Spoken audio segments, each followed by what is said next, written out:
Hello and welcome to Channel 4 this fine afternoon. Really excited to have you all with us. We have a really exciting session today, this afternoon for you with Microsoft and a special guest from Treasury Board of Canada Secretariat. So what we're going to be talking about this afternoon is really, seems to me like the key problem, building a sustainable value chain in government. For me, digital government transformation first hit my radar, I think in 2009, 2010, where there was a term. I work in the tech industry. By the way, I'm your host, Ian, and I do cloud computing for a living. It first hit my radar in 2009, 2010 with the introduction of Gov 2.0, which Tim O'Reilly talked about. And that got me really interested as a citizen. And one of the things that's amazing 10 years later is this pandemic has really accelerated adoption of cloud-based and digital platforms. But one of the things we're suddenly starting to realize is, it's great that we can adopt it, and wow, thank goodness we have these tools. But how are we going to do that sort of going forward sustainably? And in some cases, it feels a bit like changing the tires in the truck while we're driving down the highway. So I am super excited to introduce, first of all, Olivia Neal, who I got a chance to learn about her work. She's a bit of a legend before her time in the digital government scene. I got to learn about this about 10 years ago. I was invited to go visit the UK Digital Government Initiative, the GDS. And she has thankfully come over to Canada to help us with this problem. And apparently, fun fact, has been spending quite a bit of time camping, exploring the park, and doing, I guess, what would be Canadian transformation. So thank you, Olivia, and welcome. Really excited to have you. Thanks, Ian, and thanks everyone for joining us today. That's a very kind introduction. And yeah, I have completely been getting into the Canadian lifestyle for the 3.5 years since I've been in Canada, but particularly during the pandemic. This has really encouraged me to be more outdoorsy than I think I probably ever was before. So thank you so much to everybody for joining us here today. What we're going to do in our session together, we've got 90 minutes as a whole.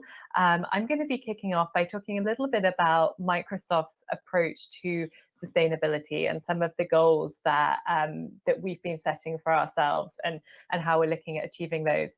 I'm then going to be handing over to one of my former colleagues in Treasury Board Secretariat, Mark Levene. And Mark is somebody who's been really heavily involved in driving the Digital Nations agenda. And we're really lucky to have him with us today, because I imagine he's completely exhausted from having run the Digital Nations Ministerial Summit for the last few days. But delighted to have Mark with us, and Mark's going to talk to us about what the Digital Nations conversations have been around sustainability and a bit about the Canadian government approach. And then we're going to hand over to some of the fantastic Microsoft team who are going to run a workshop session with all of you. And that's going to be an interactive session where we're going to be looking at what are the areas where we really need to push, what are some of the barriers, and how can we drive some of these things forward together, and what are some of those tools that are out there for people to use. So, and Olivia, if you don't mind me interjecting just before you get started, just an order of code. Audience should feel really comfortable adding their questions into the community chat, and those will be relayed to our amazing speakers. So please bring on the questions. I'm sure they'll be delighted to handle them. And just a reminder that we are following the Forward 50 Code of Conduct that we all agreed to when we signed up for this. So and with that said, after Olivia and Mark are done, I will be back to introduce the workshop session. Thanks, Olivia. Great, thanks, Ian. Okay, so let's kick off by talking a little bit about Microsoft and what we've set out as our commitments on sustainability. So we are at Microsoft a very large company, and I'm sure you're aware of this, one of the largest companies in the world. We employ over 160,000 people. We have our own big procurement and supply chain. So one of the reasons that we wanted to start this session with you by talking about this approach is not that we think, you know, we are the best in the world, but we've really been working hard on setting these out as goals, and we wanted to share how we're thinking about getting there, because I think that this might help you think about how you want to move your own goals and your own agendas forward. So at Microsoft, we've been working a lot in 2020 to set out these really ambitious goals. And we've been focusing on sustainability for many, many years now, but it's really become very clear around the world how much of a priority it is. And we see ourselves as having a position both to influence our own activities, but to also start to influence the way that others in the market operate, and to set out what some of those expectations are for others. So during 2020, we've been pushing forward in setting out commitments on 4 different areas. So when we're thinking about sustainability at Microsoft, we think about carbon, water, waste, and ecosystems. And so during this year, we've set out targets on all of these areas. So for us, in the carbon space, by 2030, we will be carbon negative, and by 2050, we will have reduced all carbon that has been emitted by Microsoft as a company since our creation in 1975. So that is obviously a huge target and a lot of activity to get there. So I'm going to come back to carbon, and that's the one I'm going to focus on in a little bit more detail in terms of those steps that we're going to take. In terms of water, we have set out the goal and the target to be a water positive company by 2030. So that means that we will be replenishing more water back into those areas that need it most than we take out of the environment. So that is another huge area of focus for us. In terms of waste, we will be zero waste company by 2030, and that applies to our operations, all of the data centers that we run. So really thinking about how we introduce reusing and recycling and repurposing components in data centers, as well as the other areas of operations, because of course at Microsoft we have elements of our businesses that involve a lot of packaging. So for example, Xbox. So thinking about how do we become zero waste across all of those areas of operation. And then the last part of our puzzle in terms of sustainability and how we look at it is ecosystems and biodiversity. And in that space, we are investing hugely in AI for good, and making the types of tools that we're developing available as open source on GitHub for people to use, and also in a planetary computer, which will start to allow people to really focus on the data that exists around sustainability and how we can work together on driving those areas forward. So in the time that we've got today, what area that I'm just going to focus on here is our approaches to carbon. Because I think we hear a lot about being carbon neutral, and that's something that actually we've been since about 2012. And there's lots of different ways of talking about being carbon neutral or carbon negative and the focuses that we have there. But for us, being neutral is not enough. So that's the reasoning behind our bigger, bolder target of being carbon negative and then removing carbon from the atmosphere going back to 1975. So, and when we talk about 2030, that seems like it's something that's, you know, a long way away. But 10 years is not long. 10 years is not a long time for us to get to being carbon negative. So we are acting fast and quickly to get there. And one of the really important areas of focus in terms of this target, we are not making it easy on ourselves. We are looking at both scope 1, scope 2, and scope 3 emissions. And to explain a little bit about what those scopes are, when we're thinking about carbon that we emit and carbon that we are responsible for, our carbon footprint, so when I'm talking about scope 1, that is the carbon that is related to our own direct activities. When we're talking about scope 2, that is the carbon that is related to our indirect activities. And scope 3 is everything that comes through our supply chain.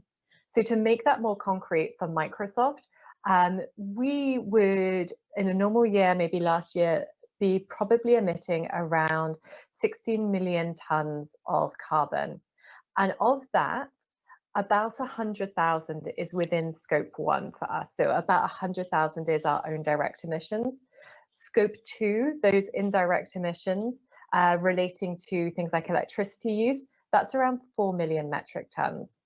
So there's around 12 million metric tons which actually fall within scope 3 for us. So that's our supply chain. So bringing in scope 3 into our targets and saying, actually, we are going to be including those scope 3 emissions in our targets makes our challenge so much more difficult, but so much more meaningful. So that is really crucial for us. We are bringing in scope 3 into the way that we're thinking about our carbon emissions and the action that we're taking. So for us as an organization, that's a much wider area of focus. And one of the key ways that we're looking at how do we address that is through an internal carbon fee. So we've had an internal carbon fee at Microsoft since 2012, and that applies across all of our business lines and all of the areas of activity, but it hadn't previously applied to our scope 3 emissions. So earlier this year, we raised the price of that carbon fee. So if you're interested, it's now $15 a ton. But we now have also applied it to all of our emissions in all of those scopes. So that's a really tangible, practical piece of activity that we are doing internally to make people think differently about how they operate, how they engage, and what suppliers they work with. And we really feel that by operating differently through our own activities, we can really start to set and shape the way that other people in the market work, because we are very conscious of our responsibility as an organization that procures a lot. We procure energy, we travel, we build, we think about our own estate. So, and those things are all very similar to the ways that governments around the world are operating and thinking about carbon as well.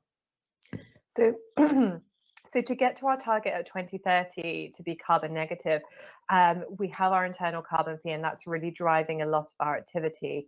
But we also recognize that actually to get to our largest scale target by 2050 of removing carbon from the atmosphere, equivalent to everything back to 1975, that is going to rely on technologies that actually do not exist yet.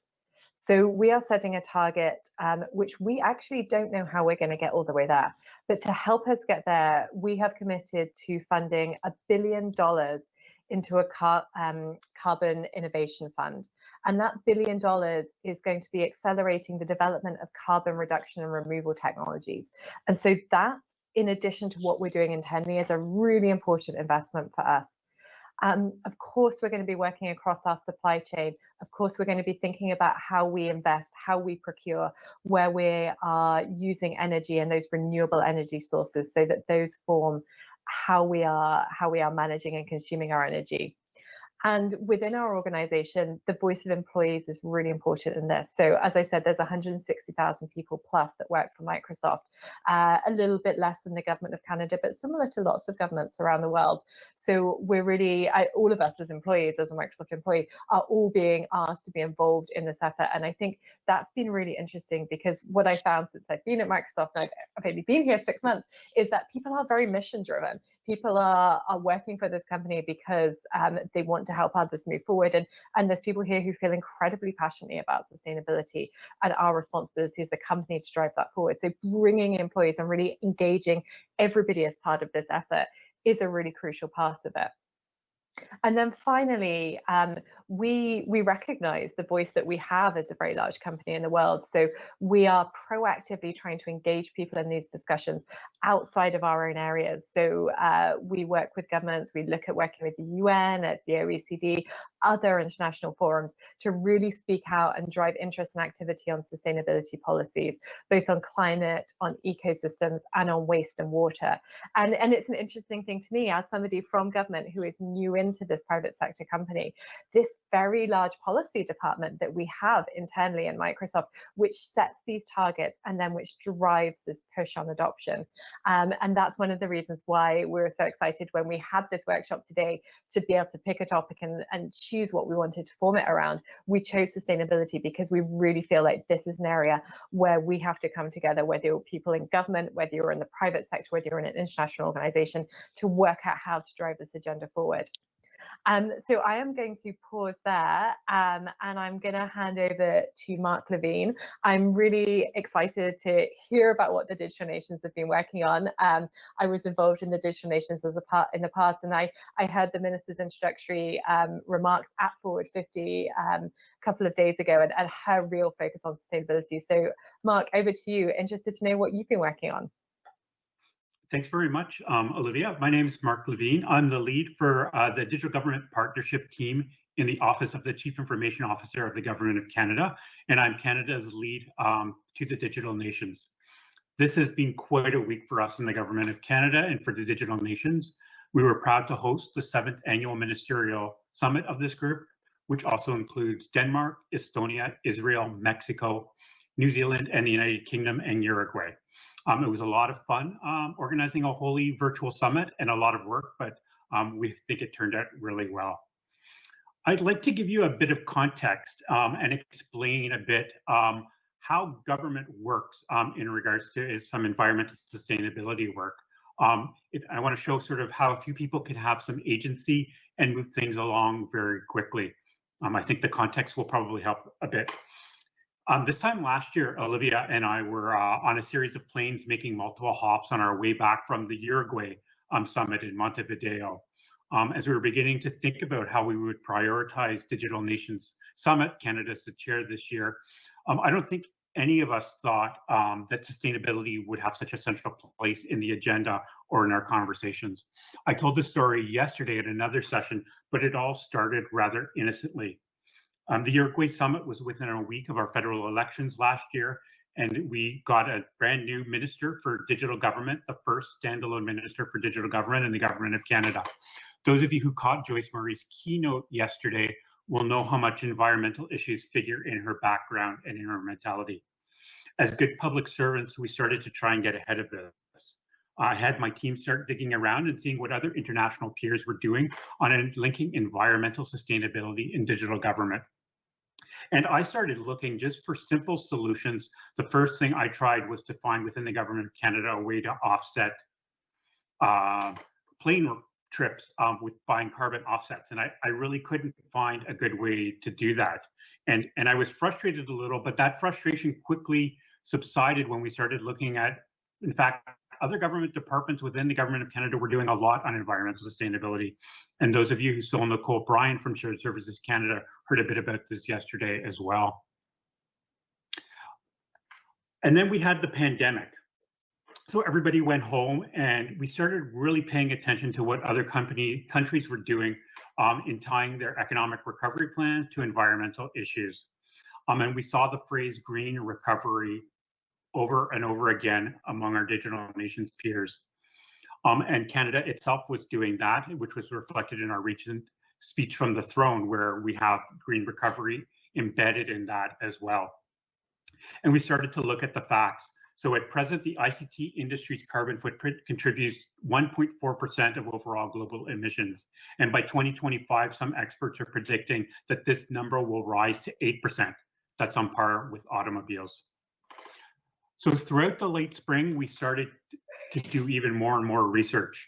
This was becoming an important element, and we tried to build some momentum within Digital Nations to do some collaborative work. We even thought about trying to adapt our Digital Nations Charter to include a line of sustainability. But then some other members pointed out helpfully that maybe we should do some work before we put it in the Charter. So we did that. We came up with the idea of forming a thematic group within Digital Nations on linking digital government and environmental sustainability, and we started to work. So we took advantage of our prerogative as chair to do this, and we got it done quite quickly, and we started doing some research amongst our 10 countries. It was great to see that, how agile we could all be. At the same time, the CIO of the Government of Canada also asked us to come up with some recommendations within our digital government sphere within the Government of Canada. That was almost the same week we struck our international working group. So there was definitely some zeitgeist going on around resilience and environmental sustainability in digital government, and we took full advantage of that. Our first item of work within the thematic group was to develop an overview, an environmental scan, to pardon the pun, on what was going on in different countries. And I'll give a brief summary of that in a second. So first of all, I'll start with Canada. So we have a greening government strategy that seeks to reduce environmental impact of government operations. It includes a greening ambition for IT investments, when we hope to reduce government operations emissions by 40% by 2030, and aim for net zero by 2050. South Korea has a green procurement system where each government institution is required to create a green public procurement target and implementation plan. The United Kingdom has implemented a greening government sustainable technology strategy that includes targets.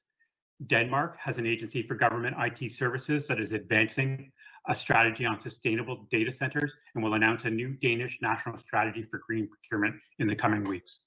And finally, Portugal has a national strategy for green public procurement, and its public service digital transition has a green lens as well. We had a lot of discussions around sustainability and digital government during our summit this week, and we held a session to look into our key challenges and also the opportunities. Let me spend a couple of minutes to talk about the challenges. So this one will probably be familiar to many of you listening in today. There's a general lack of data, or at least an understanding of the data that we have, specifically on how to identify the highest emitting sources of technology that our governments use and own and manage. You can't manage what you can't measure. We're really struggling to figure out our baselines for measuring future success. This is an issue across many streams of work, but it's particularly one that we're having as well.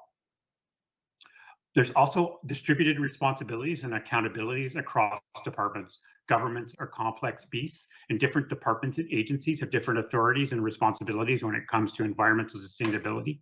And in looking at digital government, this is a large issue across all 10 of our digital nations. And finally, there's a lack of centralized policies on greening government and greening IT and green procurement. Again, distributed responsibilities hamper this, but we're trying to gather the right people in the right rooms and have the right conversations. Looking forward, we identified a series of activities that we can do over the next year. So number one is we'd like to create a taxonomy of greening government IT to create a common understanding of what it is and where we need to go. We really need to define our scope. We're also thinking about creating shared principles on approaches to greening government IT so that we're all working from common principles and common standards. We're doing an environmental scan. There's a lot of international standards right now, and we're seeing which of those are applicable to government, which will be helpful, and whether or not we need to do additional work to build new standards for the work that we're doing. We really want to share and compare approaches to procurement. Governments are very large procurers of information technology. We work with vendors ranging from Microsoft and Amazon and Apple to small and medium enterprises as well. And we like to have a holistic approach to all of that procurement. We really want to share information received from vendors to compare methodologies and pricing. And as I said, we want to identify greening IT standards that already exist within the digital nations and internationally, and then explore potential opportunities to build off of them. Overall, we discussed the need to continue to share our common challenges and solutions in order to help each other out. And I think here is the huge opportunity that our digital government skill set can really help us move the bar forward. This includes taking advantage of data and artificial intelligence. And I know this is an area where Microsoft has a lot to offer. And we also want to live our digital standards, including working in the open, being agile, and keeping the user in mind. To conclude, I want to encourage you to check out Canada's Digital Nations website on canada.ca and to keep an eye on continuing progress in this space. And we look forward to continuing to collaborate with the public and private sector to advance this important work. Thank you very much for inviting me, and now back over to Olivia. That's great. Thanks, Mark. And I think that scan that has been done already is so important, because I think one of the pieces that's important here is governments aren't in competition with each other, and we see that as such a powerful force within a lot of the digital government conversations. That learning, that openness, that reusing things that work is just the way to move things forward much more quickly. We have a couple of minutes for questions here. So if you're watching this and you have anything you'd like to ask either Mark or myself, please do pop it into the chat now. And I think one of my reflections, Mark, on some of the things you said is that we have to be moving with pace in this area. We have to be driving these things forward.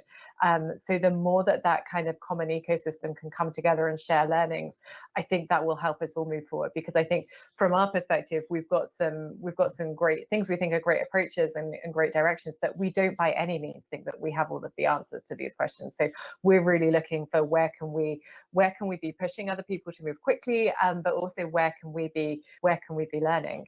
Ian, I'm going to invite you to come back in and join us for the last few minutes. Any reflections or questions from your side? Well, I guess one of the things that and by the way, Mark, I apologize for bumbling your introduction. First of all, I want to thank you for your championship of open government as a citizen, and in particular, leading our relationship in this collaboration with other governments that I think not enough people know about this story. I'm excited that there's a website. I was wondering if you could tell the audience a bit more about the Digital Nations, how that came about, how did Canada get involved, and I'd love to hear more about that. Sure.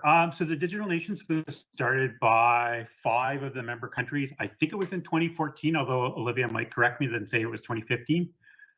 And steadily, it's grown from 5 to 10. So it's really a group of small, like-minded middle powers. We're all, as someone said earlier this week, we're all countries that live next to a big giant, whether it's Russia or China or the United States of America.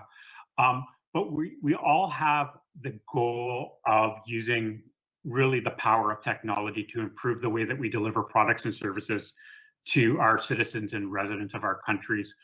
We have a series of thematic working groups. So there's one on data, there's one on artificial intelligence, there's my group on greening digital government, and then there's one on digital identity, which is about verifying connections, so people only have to tell their government their tombstone information once and not repeat that information website after website after website.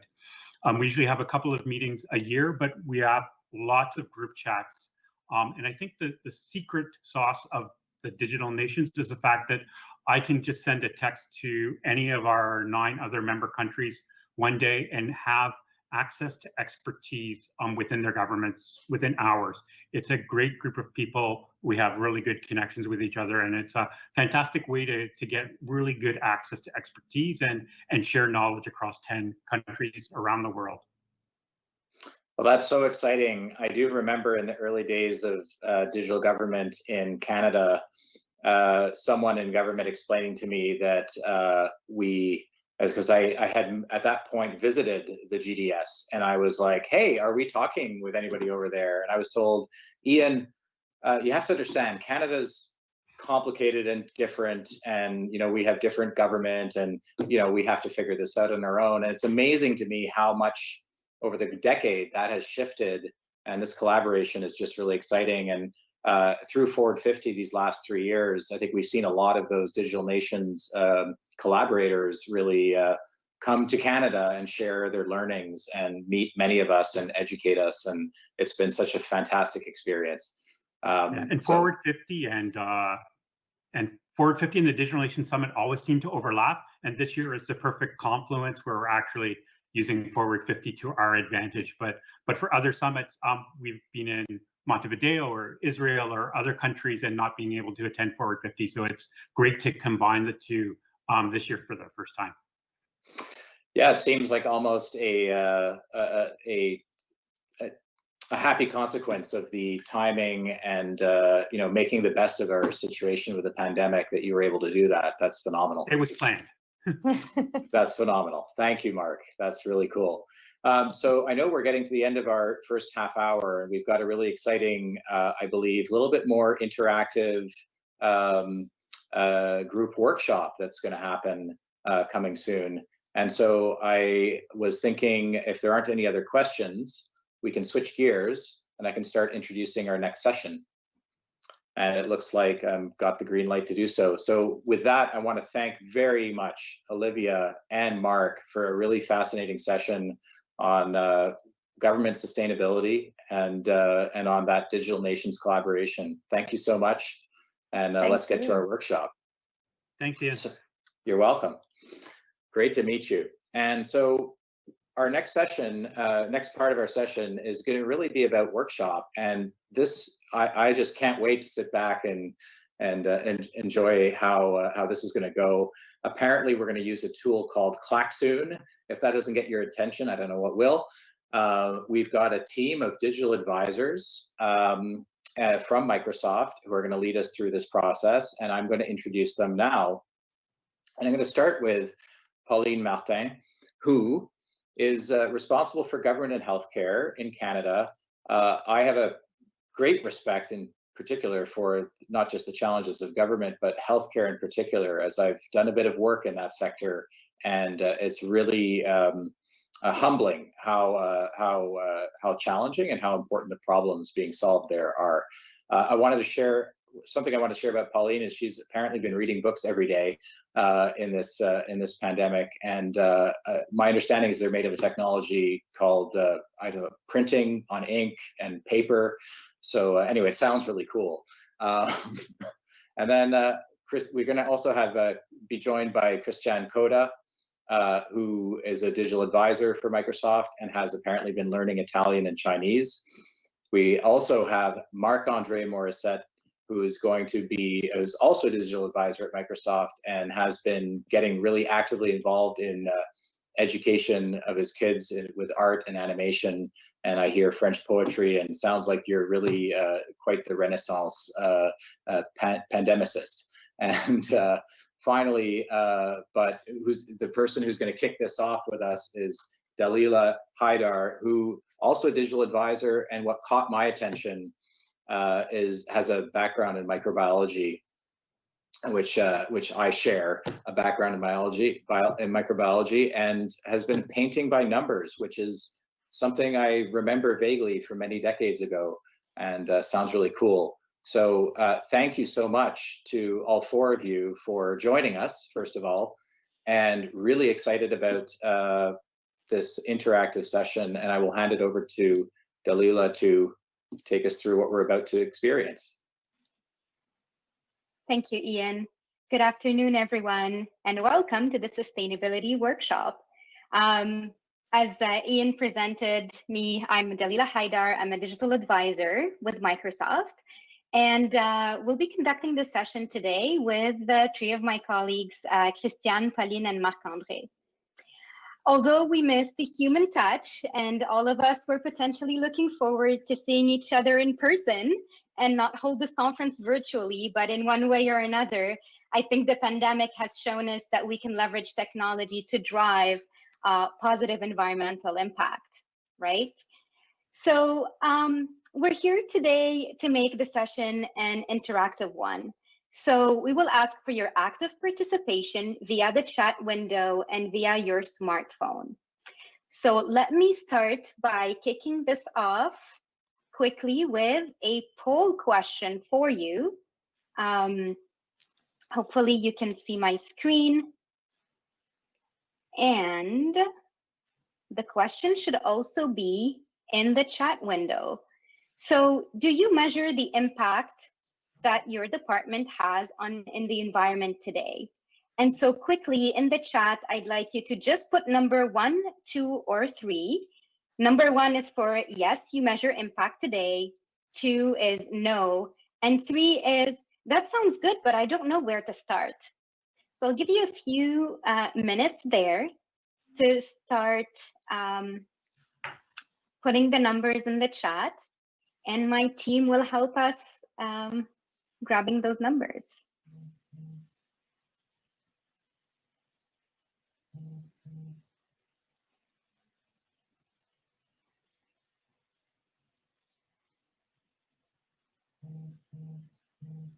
A lot of 3s. We're seeing a lot of 3s. You don't know where to start.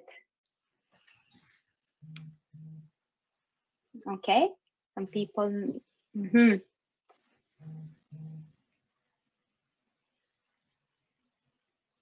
Mostly 3. Awesome. Okay, so hopefully today you'll learn a little bit more about how to get things done.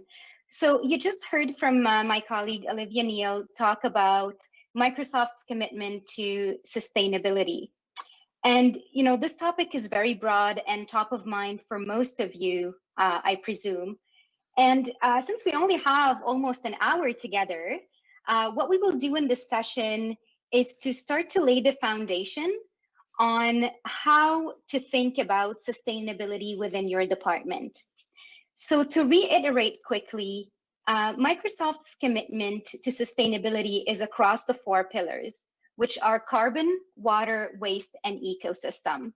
And what you see on the screen here is our publicly announced commitment across those 4 pillars that Olivia mentioned. But then you may ask, that's great, Microsoft, but how can you help me meet my sustainability goals? Well, as you know, we have less than 10 years to make an impact for climate change, and it's definitely a journey. But we must start today. So the first building block is to be green by default. So our commitment to you is that all of our products and services will have built-in benefits that are derived from our sustainability commitments and the work to achieve them that can be quantified both in terms of environmental and economic impact, because we believe that what is good for the planet is good for the business. The second piece that you will benefit from is yet to be developed technology solutions to be able to do 3 things. And this is basically what all of our customers are asking us for. Help me measure, help me monitor, and help me manage to lower the impact of carbon across my value chain. And ultimately, the vision is to partner with each and every one of you to start to innovate and create new sustainability-related products and services to help our customers and citizens change their behavior. Christiane, over to you. Thank you, Dalila. So we know that moving your workloads to the cloud provides significant efficiency improvements, and it allows us to be more innovative, it allows us to experiment more, and it also allows us to have that undo button, which is not necessarily available when you buy infrastructure, only to find out that maybe you didn't acquire the right solution. It provides that flexibility. But in trying to be more sustainable, customers have asked us to help them create a baseline to understand current emissions, how current emissions help them drive to sustainability improvements. And customers want to understand if moving to the cloud is more sustainable than running those services in their on-premises data centers. So we listened and we built the Microsoft Sustainability Calculator.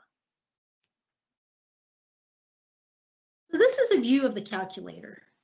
And what you're seeing here is a dashboard that provides an overall view of emissions. To start creating your baseline, you're going to select the efficiency of your on-premise infrastructure. So today for that, you have a choice of low, medium, and high. And the difference between those is really about the size of the data center and the mix of physical to virtual resources, as well as attached to dedicated resources that you have in that data center. Most data centers will probably fall in the medium to high range because of the heavy use of virtualized resources that we have today. Here you see where the calculator reports gross emissions from your on-premises consumption in metric tons of carbon dioxide equivalent. And it provides estimates of the emissions that you saved from not running those services in your on-premises data center. And of course, it provides you with a view of how these savings have then translated into environmental benefits and positively impacted your organization's sustainability metrics. If you look at the bottom left-hand side, you see a breakdown of the emissions based on your Azure services. And you'll note that compute and storage are some of the most carbon-intensive areas. On the right-hand side, we also provide you with the ability to explore your consumption data based on the region where your cloud services are running and on a per month basis.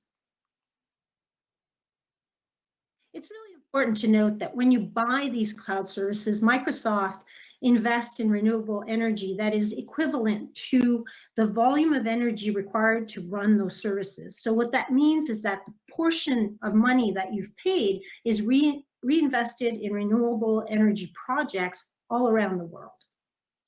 And at the top of the dashboard, what you see is an FAQ link for frequently asked questions. And it provides additional information on how the calculator derives its results. And it includes answers to some of the common questions that the customers who have been using the calculator have had for us. Next slide. So the calculator itself provides some good functionality today to produce baseline measurements of your consumption. And it's going to continue to evolve. And what you see here are some of the enhancements that we have planned as part of our roadmap. So the first thing is that currently with the calculator, only enterprise agreements customers can use it, but we will be making it accessible to CSP and pay-as-you-go customers. And we've been asked to provide the capability to forecast emissions of future workloads you plan to put in the cloud. So that should be coming soon as well.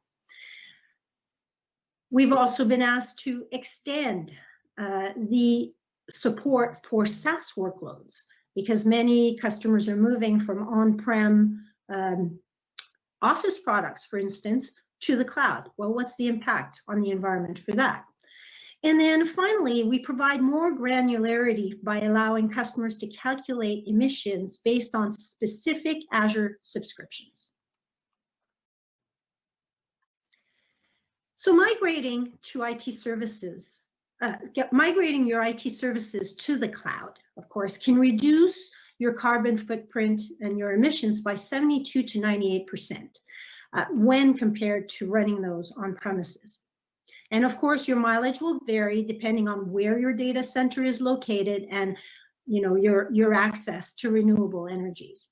But you can still use the data that's provided from the calculator, the calculator to include Scope 3 indirect gross emissions in your sustainability and compliance reports. And at the bottom of this slide, what you see is a link to the calculator, and we encourage you to go and explore its capabilities. And that's how we can improve it, by having people use it. So now I'm going to ask Pauline to provide a view on what that means for government. Thanks, Chris.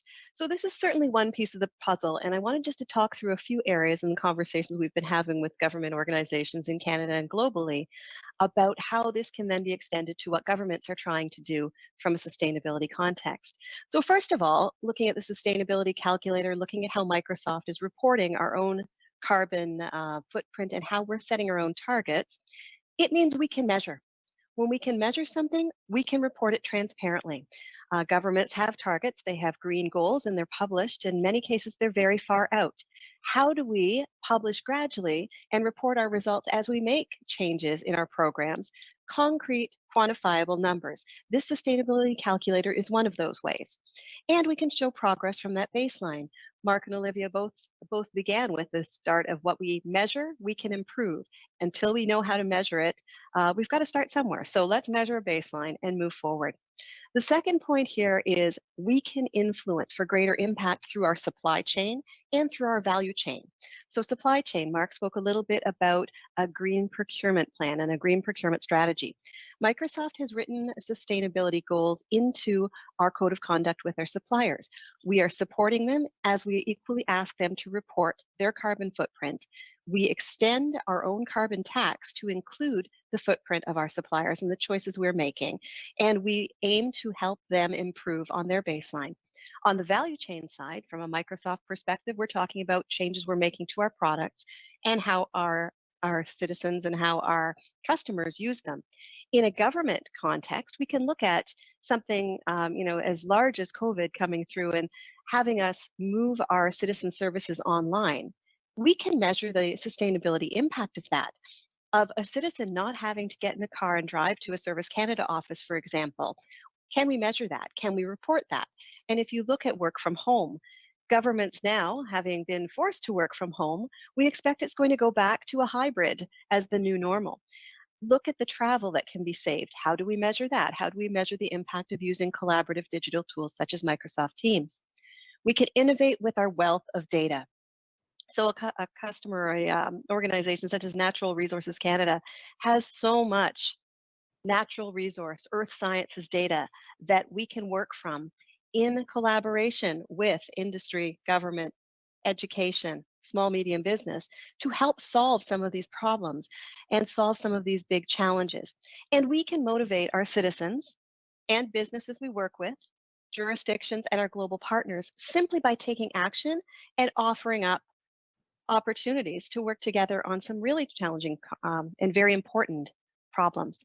If you could go to the next slide, please, Dalila. And one of the ways we collaborate, recognizing that no one organization, no one government, no one company on the planet is going to be able to solve these big challenges, Microsoft is investing $50 million in a program called AI for Earth. It combines environmental science, data, computer power, cloud and artificial intelligence resources that we bring to those organizations who are focused on challenging situations for agriculture, biodiversity, climate change, and water. And we're looking to invent, to innovate, and to scale for the greater benefit. That's just one way that we can engage together around some of these challenges that are so critical right now. I'm going to hand the floor to Marc-André, who's going to take us through our next interactive workshop exercise. Thank you. Merci beaucoup, Pauline. So far, we've presented Microsoft's approach towards specific environmental sustainability goals through water, carbon, waste, and ecosystem commitments that serve as a very sound foundation and presented some capabilities that you can draw on. But for this interactive segment, we'd invite you to look beyond the environmental goals. As a reference, the UN Sustainable Development Goals also describe societal development goals related to poverty, hunger, health and well-being, education and energy. And even beyond that, economic sustainability goals include gender equality, work and economic growth, innovation, reducing inequality, sustainable communities, responsible consumption, peace and justice, and all realized through partnerships. We all have a role to play in driving towards sustainability in this mosaic. The question we would pose to you in this interactive segment is then, what does sustainability mean to you? With this question in mind, I'd like to help re-energize you this afternoon and pull you into the discussion using a tool called Clacksoon. For those of you who are not familiar with it, Clacksoon is simple to use and fosters smart teamwork. It also won Microsoft Partner of the Year Award in 2020 for app solutions for Microsoft Teams. To include you in this discussion, I would invite you to turn on the camera on your smartphone and scan the QR code that Dalila is presenting. If your smartphone isn't nearby or it's out of reach, I would simply say you're welcome for helping you engage in mindful movement and helping you achieve your STEP goals for the day. Seriously, if you don't have a smartphone handy, simply type your answers into the session chat and we'll incorporate your comments into the experience with the use of magic. And it's not magic, but it's going to seem like magic. I'm going to demonstrate a little bit how this works. So I've grabbed my smartphone and I've turned the camera on and I'm going to scan this QR code and I'm going to be asked to open Clacksoon, which seems like a sound invitation. And when I open Clacksoon, it's going to ask me for a nickname. I'll remember the terms of service and consent that I did. I'll click on join. I agree to participate. And I admire this board that we have and that we will use to all interact together. I see this plus button here, which is where I'm going to start entering my ideas. And now what does sustainability mean to me? Well, sustainability for me is knowing that my children's children will have clean rivers, lakes, and oceans to discover. And I'm going to post that. I'm going to post that. And I'm going to bring that into our fray. And we'll be able to all discuss together and see as your ideas come in, as your thoughts come in, we'll be able to see what tapestry we can create together. Again, if you don't have access to your smartphone, what does sustainability mean to you? Put that in the chat and we'll convert those over. If you have ideas, don't stop at one. Go for volume. Let's see if the wisdom of crowds can be exercised in this, and let's see how many ideas we can come together when we consider environmental, societal, and economic opportunities on the sustainability front, and see how many ideas we can generate. I know from clean water, that sort of stuff, striking a balance between in-person and remote work to help reduce, great ideas. We've got some ideas coming in here now. Leaving the world better than when it started. Brilliant, brilliant. Being stewards of our environment, brilliant. 7 generations, I like that, that's great. There's something to this crowd business, I'm telling you, we should do this more. I'm going to put some music to get the creative juices flowing a little bit more. Sustainability means even event-driven, event-driven computing, well done. Think twice before consuming, brilliant. Thank you all. Leaving the planet better than when we found it. Nice, that's a nice theme that we've got coming on here. Future-proofing, yes indeed, yes indeed. Feel free to pick any color you like too. We've got a lot of pink. It's not that I don't like pink, pink is a fine color, but there are others. Balance with the environment, ensure enjoyment for future generations. Fantastic. Making a better place, starting with nature. Yes, yes. Making growth inclusive of everyone. That's powerful. Thank you for sharing. That nature and humans are one and can coexist and help one another. I like that. Thank you. Reduce the carbon footprint, and we've seen some great tools and some great approaches to that. Access to clean water for all countries. Yes, indeed. Planting trees. I can't agree more. The long-term viability of a system, process, and operation. Yes, it's good to have the long view.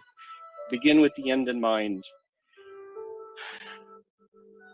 Thinking and acting proactively. Thank you for sharing that. I like that. Stewarding to ensure we consider the impacts of our actions. Excellent. There's a familiar slogan: reduce, reuse, recycle. I'm not sure about going back to the horse and buggy, but I think if we explore that, we'll find something. Laisser une planète plus verte à mes enfants, en effet, en effet. Build to evolve instead of being thrown away and replaced. Yeah, planned obsolescence, there's something there. We only have one Earth, and we can't waste it. Too true. Living our ways in a way that we have a positive impact on the environment. A growth mindset, challenge our assumptions every day.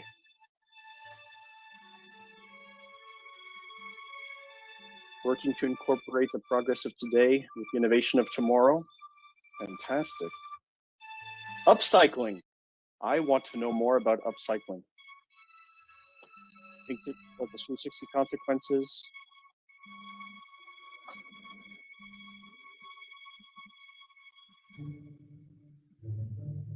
Only what we need. Efficiency, better use of resources. Fantastic.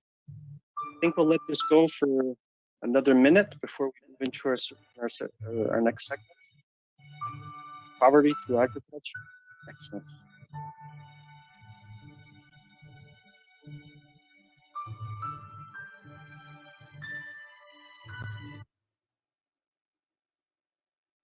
Yes, always consider the environmental sustainability. Always. One world health. Excellent. I think we can see that this is a topic that we're all passionate about.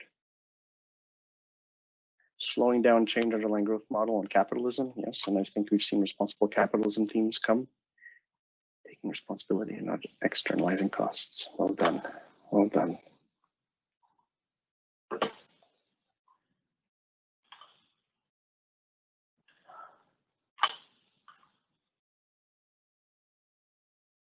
Yes, being open to using biological processes to inform technological innovation. Learn from Mother Nature.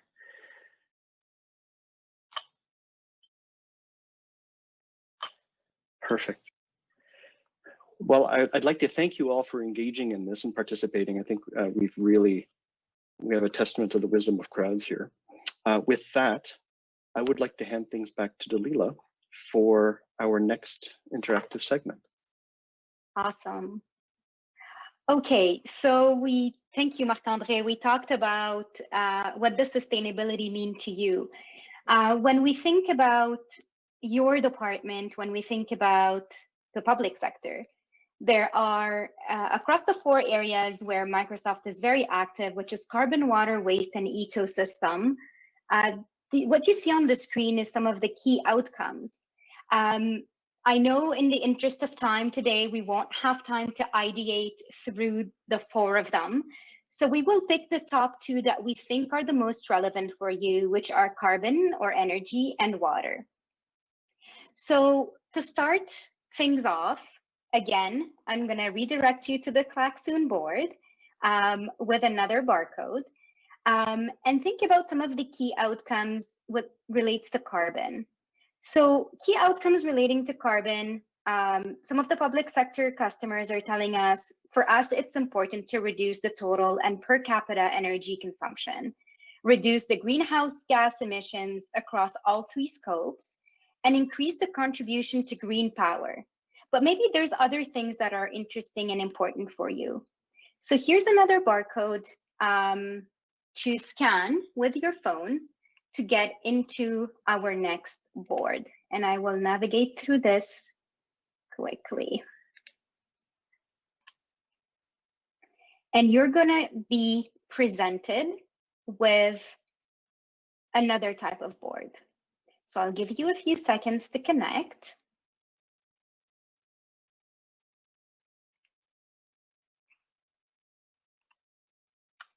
All right. Awesome. For those who have missed the barcode on the presentation, we've put it back in here.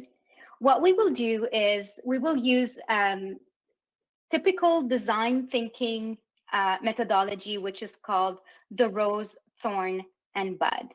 So think about, I reposted here what carbon outcomes or measurement you'd like to see within your specific department, and think about what's really working well for you today. What are the things that we're doing well? What are the positives that are happening? Some of the initiatives that you're taking, and it could be as little as, hey, we did like the really basic things, turning off the lights when we leave a room or things like that.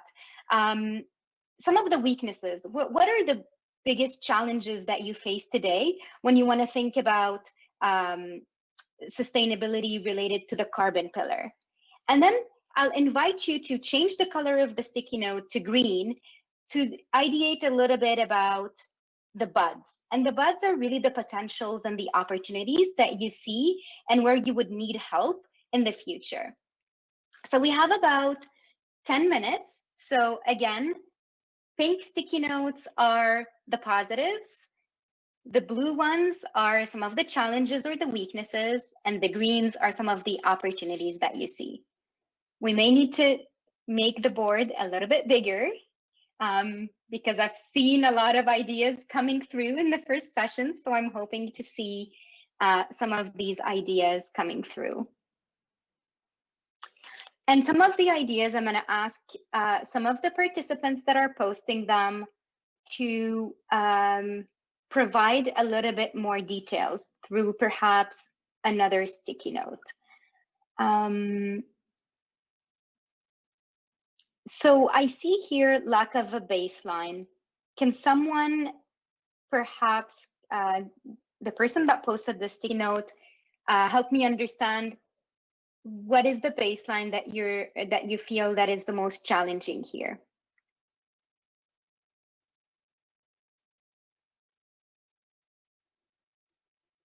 Perfect. Some of the people are saying telework is one of the positives that we're doing today. And think about, when you think about telework, how is that going to be translated post-pandemic?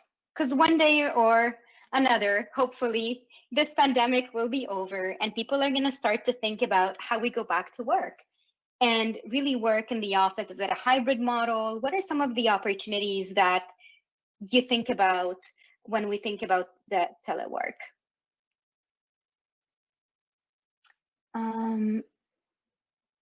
Avoiding paper use or reducing paper processes. That's great. These are a lot of things that you're currently doing. Awesome. These are very positive things. Turning off the laptops when they're not in use. That's a very good practice, both from energy consumption and from IT security as well.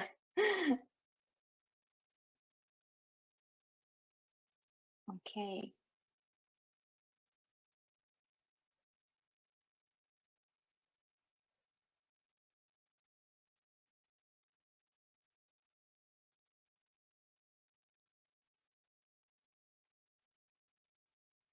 Being asked to be in the office when collaboration requires me to engage over the phone from my desk. Okay, so some people are still going to the office. Okay.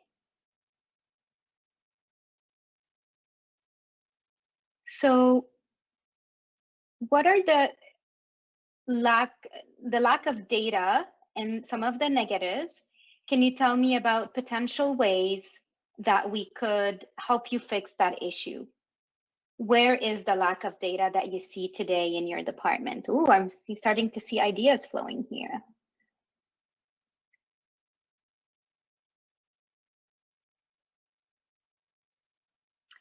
Okay, so to clarify the baseline is that it's to figure out where we're starting right now. We don't have always accurate reading on our greenhouse emissions as they are currently, absolutely. This is something that most of our customers also are asking us to help with.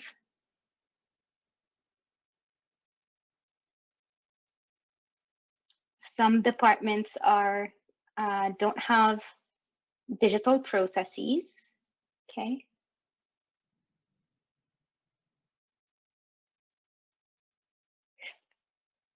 We have someone in agriculture. That's awesome. So when we think about regenerative agriculture, French is my first language, so there's some words that I just can't pronounce. Tell me a little bit more about what does it mean to you to have regenerative agriculture, please?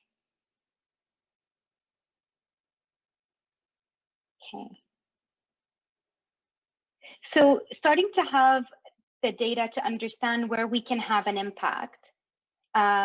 Where would you like to have an impact? Specifically, if you can give me a little bit more details about what are the areas where would you like to have an impact? I read here a few things that are building our least. So perhaps, you know, throughout the building, it's not something that we could really impact. But think about the whole value chain. Think about what are the specific things that we could potentially impact. And please, one thing that I want to ask you is, if everything was possible, you know, we're trying here to create the best scenario. What do we call it? Blue sky thinking.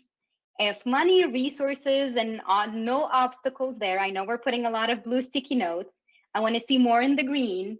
What are the possibilities and opportunities that, you know, if I dream of this world, this is what it would look like for me in my department.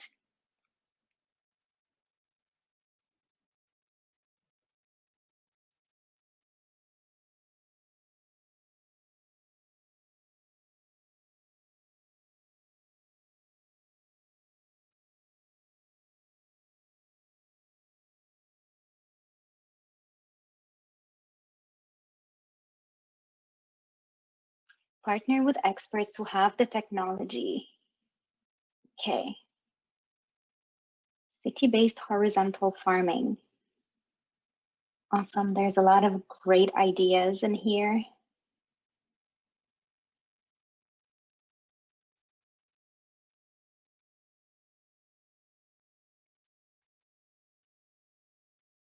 Internal operational efficiencies, okay.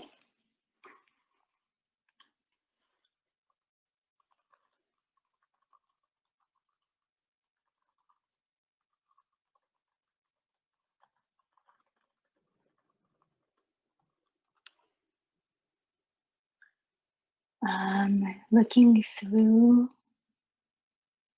here.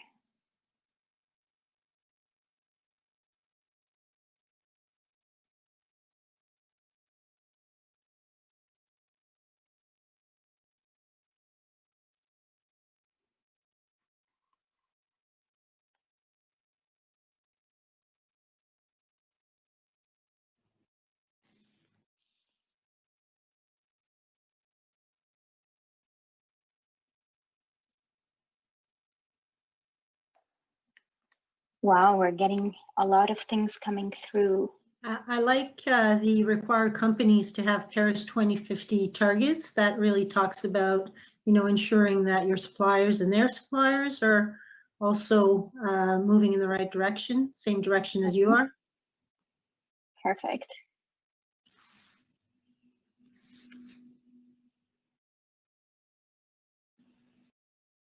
Yeah.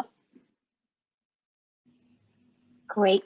I will give you 1 more minute, and then we're going to switch to the next activity and do the same exercise across water.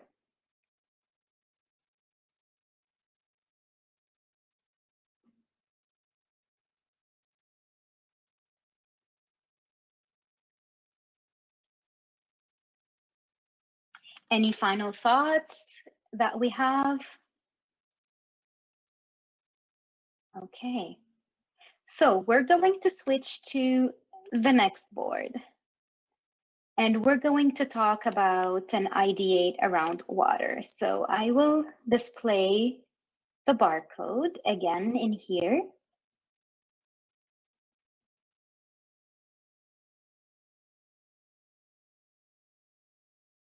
Give you a few seconds to come in.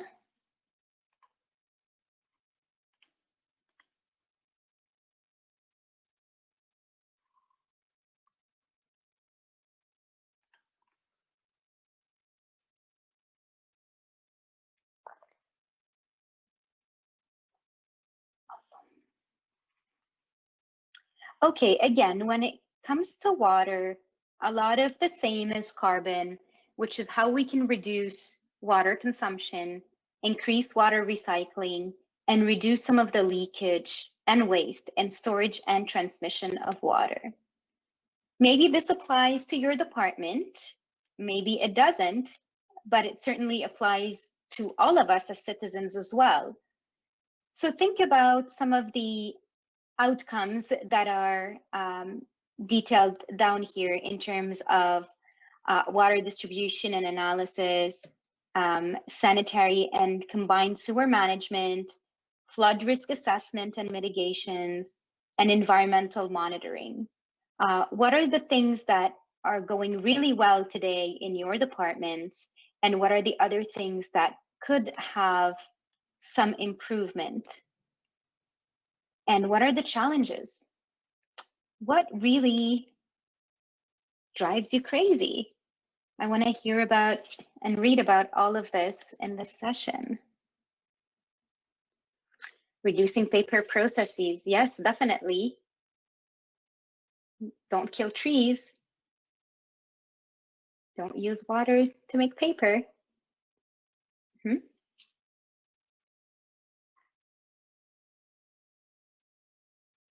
We'll go for about another 5 to 6 minutes. So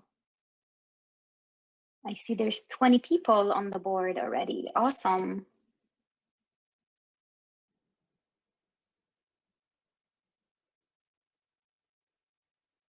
Digitizing records, yes.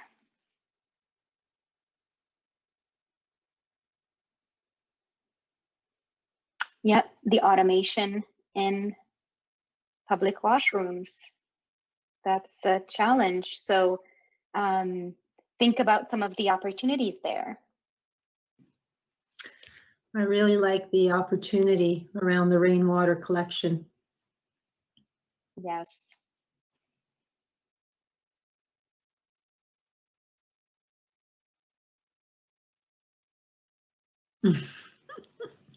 Eating less meat. Yes, this whole veganism is definitely a big trend.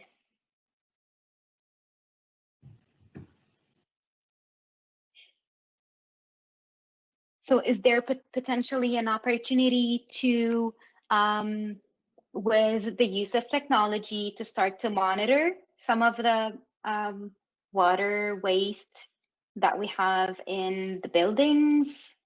Yep, sensors. I see faucets without sensors.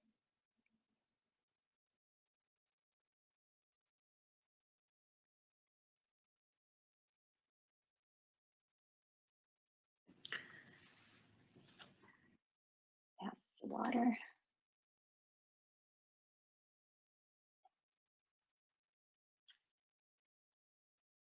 I hope this make it a bit bigger for me.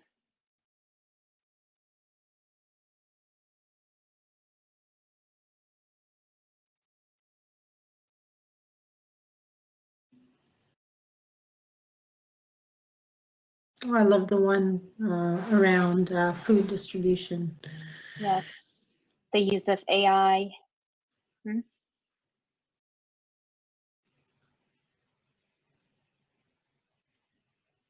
Especially when you think about water bottles and things like that, trying to reduce, recycle the water and Plastic reduction, yeah. Definitely all of the 4 areas of sustainability are all interrelated with one another. So I love the tree planting reward program. I think everything that we do should be celebrated, definitely. Like we mentioned, we only have 10 years to make an impact, to have a planet to live on. So what are the things that you would like to monitor in terms of when we think about the water?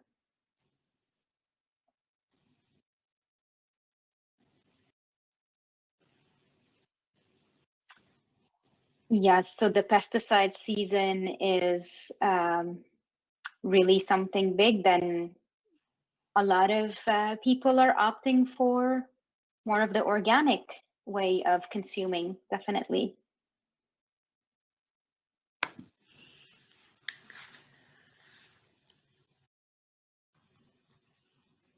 the sensors. I mean, sensors are a great way to capture, exactly what you're using and what you're maybe wasting out of that too.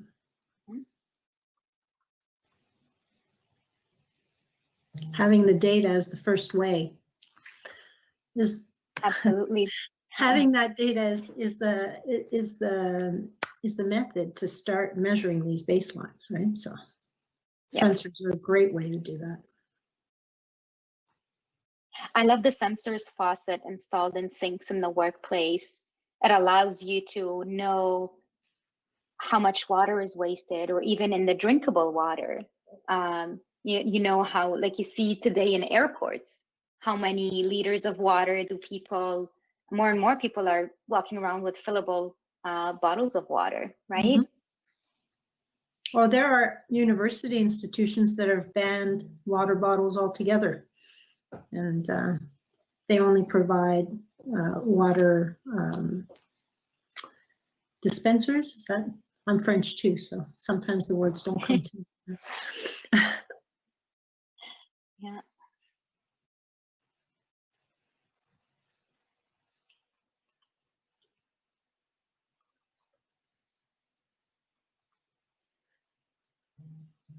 Okay. Awesome. We'll give you a few more minutes. Data is at the heart of everything, definitely. When we talk about AI, everything around smart sensors, etc., is to really drive the data around it, to really understand where we are today and how can we manage and keep going? Okay. Do we give it 30 more seconds before closing?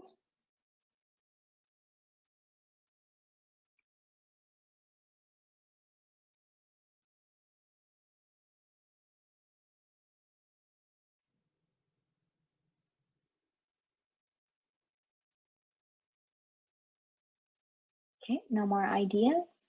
Okay, we'll go to closing. Christian?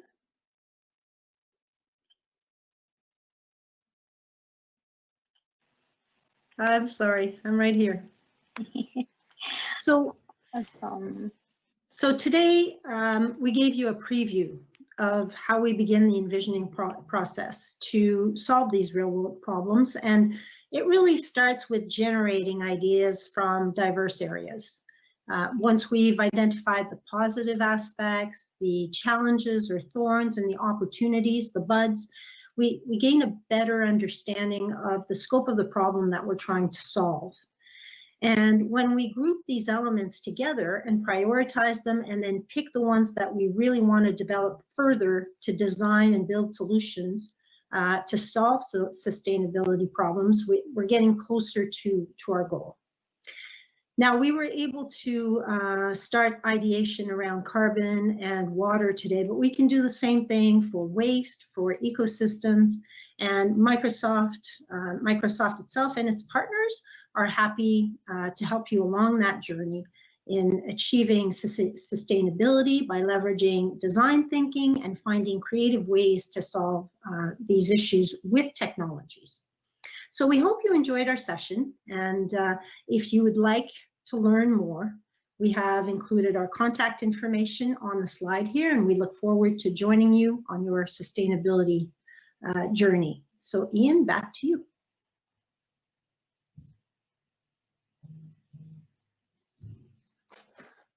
Well, hi there, and wow, that was really interesting. I was very, very curious what this tool was going to be, and I've now realized that I should probably use it every day with the people I work with. That was really amazing. Thank you to everyone who was supporting that. I'm just taking a look at the channel just to make sure we don't have any questions. It looks like we do not have any remaining questions, and we followed up with the white paper on the carbon benefits of cloud computing, which should be a really interesting take home to read. And with that, I want to thank all of our speakers and facilitators for a really interesting session. And I wanted to maybe call out what I thought was just an amazing concept, which is that maybe when I use digital platforms and cloud computing, it will be possible that the use of the platform will actually fight climate change. And the notion of negative emissions really captured the imagination. Thank you very much, Olivia, for that insight. And with that, I'd like to thank all of our guests, all of our speakers, and we'll wrap it up a little bit early and give people time to grab a coffee and a bathroom break before they go to their next sessions. With that, I will mention as the speakers are welcome back onto the screen. Thank you for coming back. I want to mention that the next session at 3 p.m. on Channel 4 for the conference is going to be about adopting open source in the public sector, which is a really interesting topic. So I hope to see you there. And with that, I will thank deeply Dalila. Thank you. That was really fascinating facilitation. Thanks for leading us through that. Christian, Pauline, and Marc-André. That was really, really an amazing collaboration. I think you showed us all a little bit how we can improve how we collaborate online at the same time. I certainly have that as a takeaway. And with that, we will let the audience go. Thank you to our speakers, and hopefully see you at 3 p.m. Merci, au revoir. Merci beaucoup. Merci.